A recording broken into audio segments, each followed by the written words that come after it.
Alright, so sorry about that. My battery died during the time lapse. Just thought I'd let y'all take a look at the weather one more time. Again, April 14th in Wisconsin. Sleeting, raining, snow, 40-mile-an-hour winds. Love it. Alright, so we've done a bunch more work. As you saw some of on the time lapse, I'm not exactly sure where that cut out. But come on inside. Once again, we'll show you what we did. So, we got the positive ran. I tied two jumper cables together. That is definitely not my preferred method, and honestly, there's a good chance I'll still change it, even though Adam zip tied the hell out of it. Just because I prefer running wire that's, you know, like a 0 gauge or something like that, something that's fairly thick. Maybe up to a 2 gauge, and obviously these jumper cable stuff's pretty thin. I have melted one of these before, so that makes me a little bit nervous. It is 2 layers. Yeah, that doesn't count. Runs through the foam here, inside the car through a hole that we cut there, inside the car, just like it's supposed to. Negative. Hold on, I'll run over to this side. I'll squeeze my fatness through the front of the car. Oh, also, while I'm up here, re-ran, extended the alternator line. So that now runs up over the dash, where the dash used to be, and into the same group that it used to be in. Ground wire right there, goes to right there, and right there. So she should hopefully be grounded pretty well. The one up here, we just ran right there. Thank you, Adam. Appreciate the help. So, now that everything's rerun, zip tied out of place, I mean, we got it all up here pretty clean. Everything's really out of the way. One of the cleanest interior compartments I've ever run. Let's give her a fire up and see if everything works the way it's supposed to. Cables probably aren't on the best. Strike one. Let's try that again. Hold on.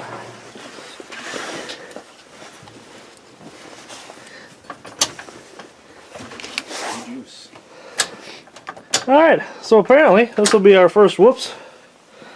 Missing juice somewhere. So we're going to have to do some digging. We literally just fired this up when we had everything hooked up. So we're going to double check a couple of these grounds, and we'll get back with you here quick for a update once we get her figured out. Alright, quick fix. Adam's finishing it up here. What ended up being, when we re-centered everything to get everything out of the way, there was the positive that came out of the fuse box that we did not have tied back into the system. So we just ran that right into a splice there. Adam's going to make sure that everything's zip tied all pretty again. We'll throw the terminals back on here. See if we can't get a better result this time.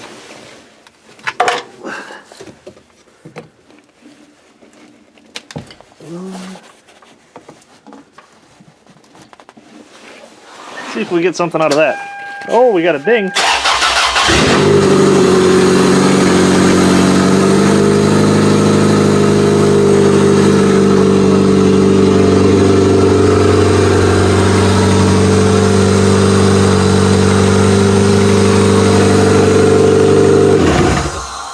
I'd say she sounds pretty healthy. So, we got all the wiring is moved, electrical pretty much wrapped up. Obviously I still gotta run my fuel pump, but this one's gonna keep the stock tank in her for a little while. I've got too many tanks, too many pumps all over the damn place, but I don't currently have one for this car, so that'll be something we'll have to figure out. I'm not gonna put the camera back on time lapse. We are gonna keep working on things here a little bit. My battery's currently at 11 minutes of life left, so I'm gonna plug her back in. Sorry guys, I haven't got that second battery. That'll be happening here pretty soon. So that we can make sure that everything's getting covered. But I will do another update here before we close her up for the night. So appreciate the time, guys, and we'll be back with you soon.